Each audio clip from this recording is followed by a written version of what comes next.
Good afternoon, everybody. I want to first thank you, our partners, Mojo Media Labs, for sponsoring this, hosting this amazing events and giving me the opportunity to participate. And today we'll be talking about the importance of connected technologies in the sales and martech, right? My name is Manoj Amrani. I'm the founder and CEO of SalesIntel. SalesIntel is a modern go-to-market platform for your sales and marketing teams, for your revenue teams, for your go-to-market motions. Today's quick agenda. Here are a couple of points that we'll cover today. First part is how much technology do you need for your sales and marketing team, for your revenue organization? How functional those rev tech, those your sales and marketing technology stack has to be, and what's the impact if they're dysfunctional. We'll talk about what does the functional tech stack mean. From there, we'll go to how do you measure the effectiveness of this engine, and last, we'll touch on what type of data and intelligence do you need to fuel this engine that you've built. So those are the four things we are going to cover. So we are all familiar with the MarTech 5K that came out in 2017 and 18. Since then, there are a couple thousand more technologies that have been added in the sales and MarTech stack, right, by different vendors. So there are over 7,000 technologies available for sales and marketing teams to build their tech stack for the go-to-market motions. And you look at the technology available is increasing, but in the last 2 years, the marketing budget, the sales budget for the technology stack has gone down. So marketeers, the sales folks, as well as the revenue professionals, they have to do more with less. So how do they do more with less, right? They need to make these systems work efficiently for themselves to get the more out of those systems. So on an average, we see 8 to 12 technologies that a growth bound company, the company that is hitting those strides, the product market fit has been proven, and now they want to scale their go-to-market motions. About 8 to 12 technologies is what they use. Now, the basic 2 or 3 are everybody needs a CRM system, right? The second is everyone needs a marketing automation platform. And then most of the companies, they equip their sales teams, their BDRs teams, their account executive team with the sales automation platform. Those 3 are almost like an essential. And then based on the size of your organization, based on the sophistication of your go-to-market motions, you'll see other tools like attribution to figure out where the lead come from, or where's the revenue coming from, sales, from marketing, what marketing programs are working, what marketing which programs need tweaking. And if you have mostly outbound motions in your sales and in marketing, then you need the dialer. Data platform is very, very essential. It's the fuel to your entire revenue tech. ABM platform, if you have larger accounts where the teams are more and more focused on the ABM strategies, you'll need a tool like Terminus, right? And then the retention tools. You brought these customers, the sales and marketing teams have worked very, very hard to bring the customer, and customer success team job is to onboard them effectively, and then your account management team is to grow the account, right? So usually these are the platforms that we see. Is there any platform that I missed that is essential to the sales and marketing teams? Would love to have you put your questions, and I'll take those questions in towards the end of this deck. So you have made those investments in 6 to 8 to 12 technologies. Does that mean that you are done and you're going to achieve the revenue targets that you have defined or your team has defined for the company? Well, no. Making the investment is just the first step towards that journey, towards that goal. These systems have to be functional, because the cost of these systems being dysfunctional on the revenue organization or on a company is huge, right? So before we dig deeper into the impact of dysfunctional tech stacks on the revenue, let's talk about what does functional tech stack means. So all these tools, whether it's 8 or 12 that you have invested in, there are two elements that how I define the technology is working for you. Is it functional for you? First, each tool, each software, each application, they have to be configured properly, right? So let's say if you have a sales automation platform, you want to make sure that your cadences are configured properly, your workload for each BDRs, how many touches do you make to a prospect, right? All those infrastructure, the configuration has to be done properly. The second part of a functional tech stack is the integration. So these 8 to 12 systems, they have to be able to talk to each other. They have to communicate with each other in bi-directional fashion, right? Because if these systems are dysfunctional, whether they're not configured properly or they're not communicating with each other, you're going to end up with a dysfunctional revenue organization, the tech stack, which will have huge impacts. You're not getting ROI on the investment that you made.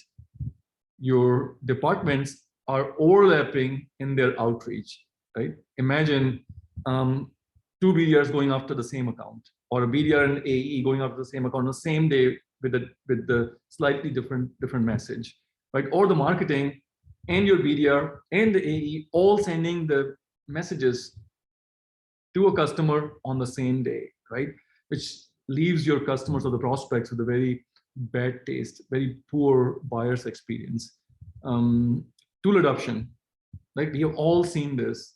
We make these investments in buying the technology, and we find out the days, weeks, months later, there's very poor adoption, like CRM, right? That's the very essential part of the tech stack for revenue organization, and yet we see very, very little adoption in those systems. So very important to make sure that the team is properly trained, the systems are properly configured.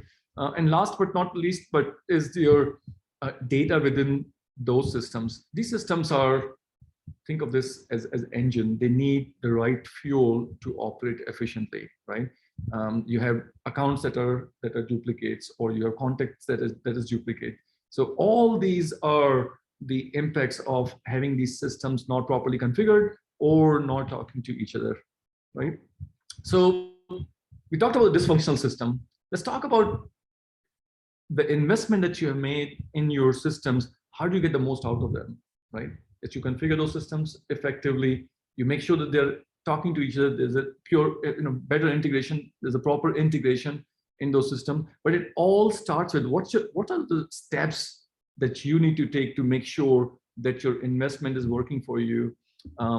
We have a couple of things that we have seen that have gotten us a positive ROI. Number one is starts with the revenue operation personnel. Like in last 5 years, we have seen this role, this part of the organization, revenue organization, play a vital and important role in the success of revenue organization. We at SalesIntel have a small team of 3 sales operations, the marketing operations, we call them revenue operations team. And I encourage every company that is starting their journey to scale the go-to-market motion to start with that, right? The revenue operation team is responsible for making sure the systems are configured properly, they're talking to each other, and the sales and marketing teams are not inundated with making those systems work properly. The second is to define the source of truth, right? What is your single source of truth? Because the data is flowing into all these systems. In many cases, with us, we have seen CRM being the single source of truth.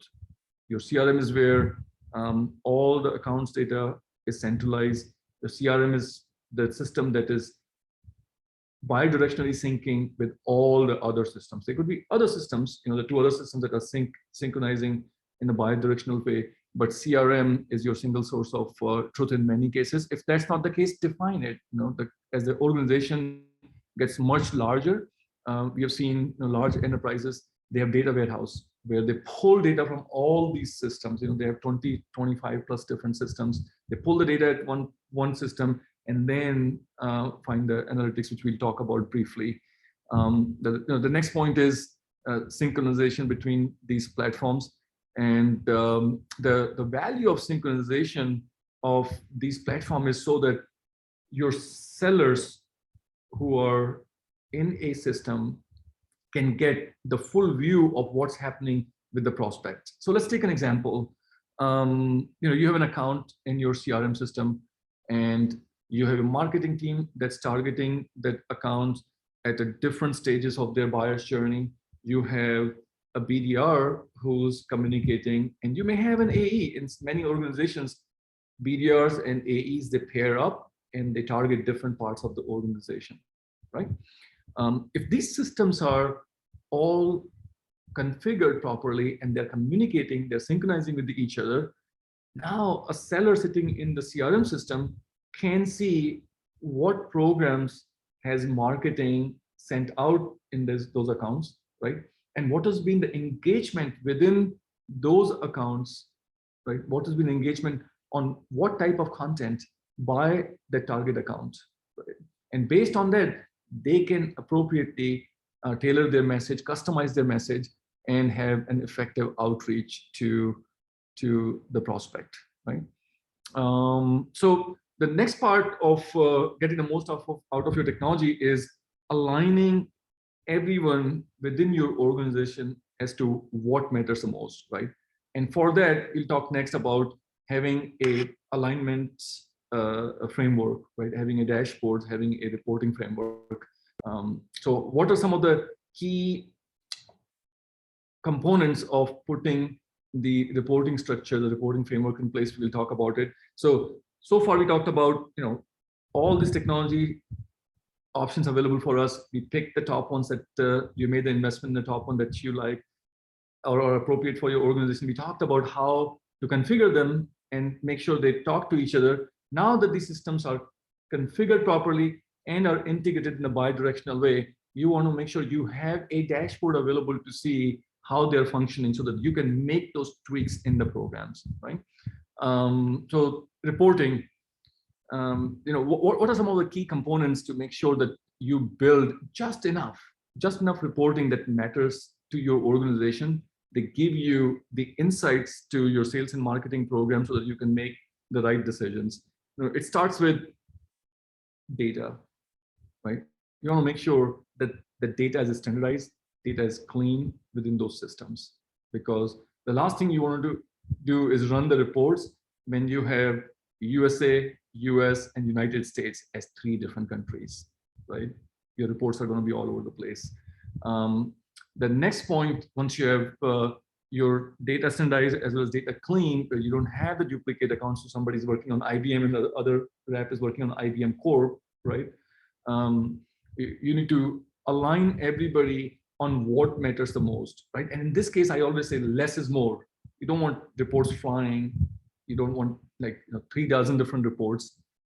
Come up with the KPIs, define the key performance indicators for the revenue team as a whole, and then for each group. I'm a big fan of 3, no more than 3, but 3 to 5 is about the right number of KPIs to define for each group and as a revenue organization. And the other thing that we have done that has worked very well for us is give access to all these departments throughout the organization, right? So let your sales have access to the marketing dashboard, and that helps create the transparency, right? So there's always a tension between the sales and the marketing team that marketing, we are generating leads, but sales is not following up, or we are not getting the quality leads, right? It's a classic tension between the sales and marketing.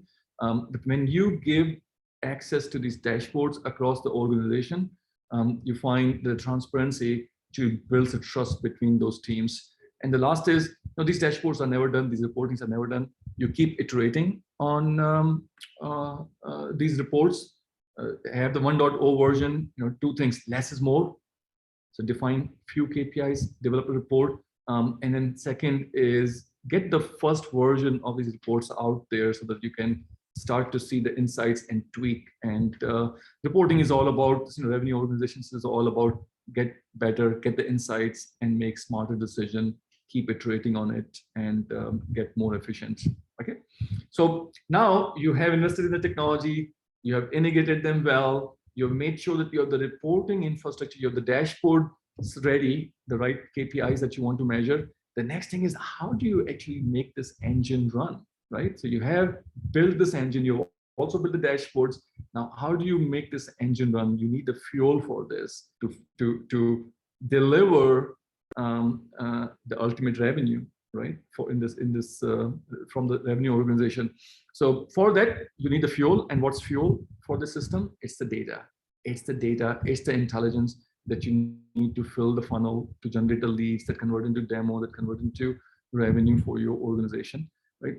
So what type of data is important? I put them into 3 buckets. Once again, the rule of 3 for me. It starts with the target accounts. Starts with target account, and how do you find those target accounts? The target accounts are found through the right location, the geography, we call them firmographic, your industry code, your revenue band that you're targeting, or the employee bands. Many companies pick employee bands because private companies' revenue data can be suspect at times. Technographic, if it is important for your team, and the news and alerts. We call them like specific events within your target market that will make them a target account for you, right?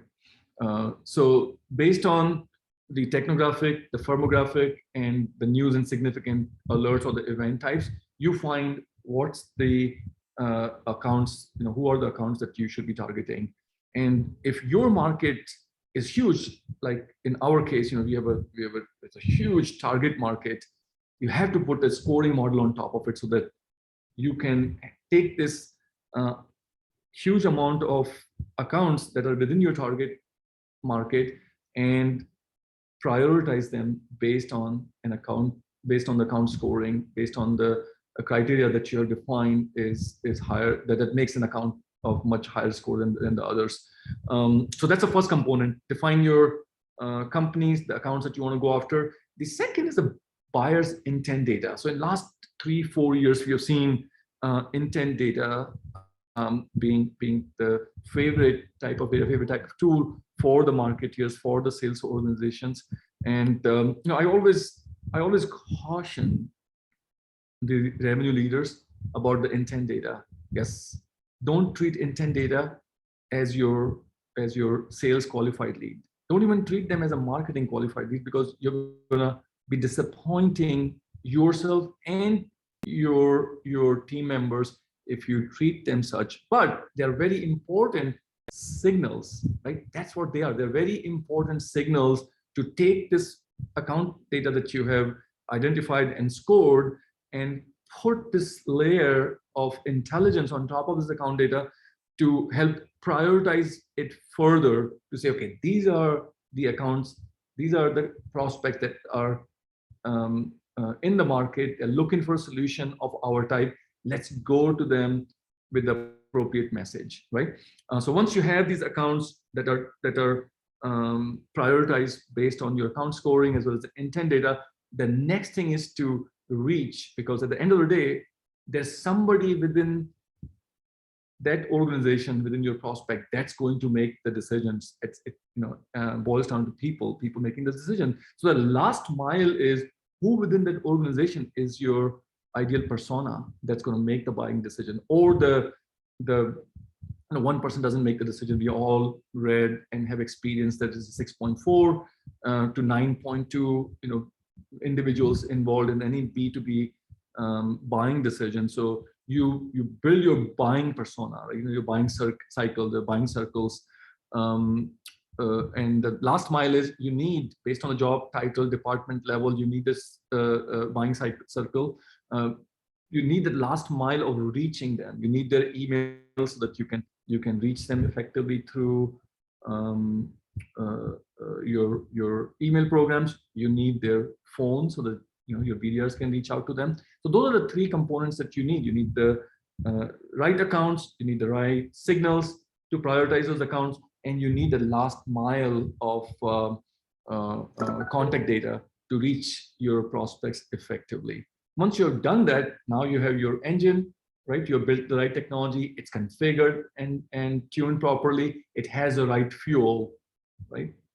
Let it run, keep tweaking it based on the dashboards, based on the reports that you see, and see the magic of this very functional engine humming and running for you. Thanks, everyone.